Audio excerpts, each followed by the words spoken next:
You're a former permanent secretary.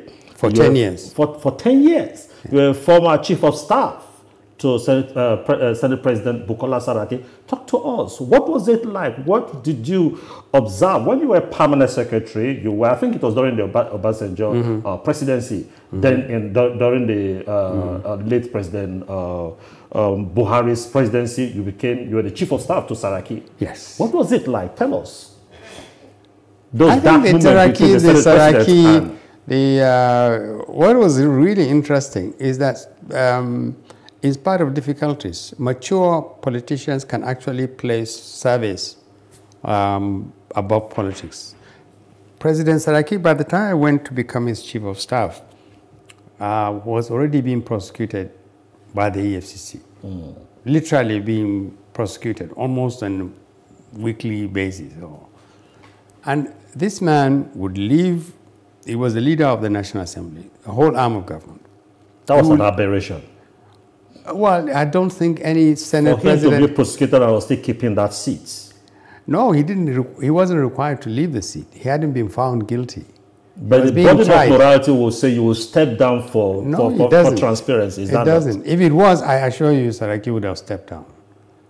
And other people would have said, you cannot be going from the chambers, hallowed chambers of the Senate, to the dock. No, but what's the difference now? I'll come back to the Saraki issue. Sure. Senate President Akpabio, some people are saying he should step down because there's an allegation. But he has not even gone to court. Saraki was being prosecuted and you say he should not. But the difference is people are saying Akpabio should stand down because he's been sued. He has not even gone to court. One man is in court and he did not, and you say it's okay? Yeah, but Saraki was facing trial. He was being tried.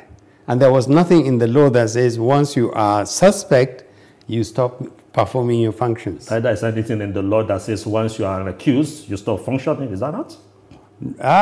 Accused is not, they haven't found you guilty. Exactly. They could also say you are not guilty, like they did in the case of Saraki. Exactly. After all that hustle, he would leave the hallowed chambers of the Senate, ask Ekweremadu to continue with the session, enter his car, go to the court, enter the dock, sit there, answer questions, and come back. Now, how did you manage his office? The office of the chief of staff? It wasn't very difficult. He was actually a very good Senate president. I mean, I think his leadership was amazing. And he was I think quite possibly the 8th Senate was the best Senate, the most productive Senate. To some, it is debatable? Well, I'm giving you my view. Okay. He had been a governor for 8 years and the chairman of the Northern Governors Forum. I think he was well prepared for that.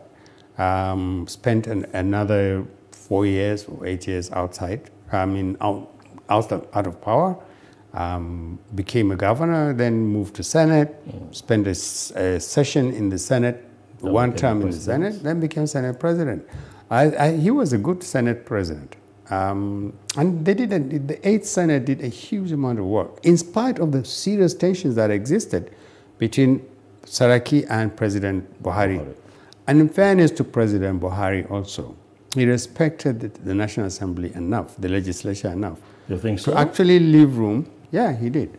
He did, because he could work with Saraki as president of the Senate, but they didn't get along personally.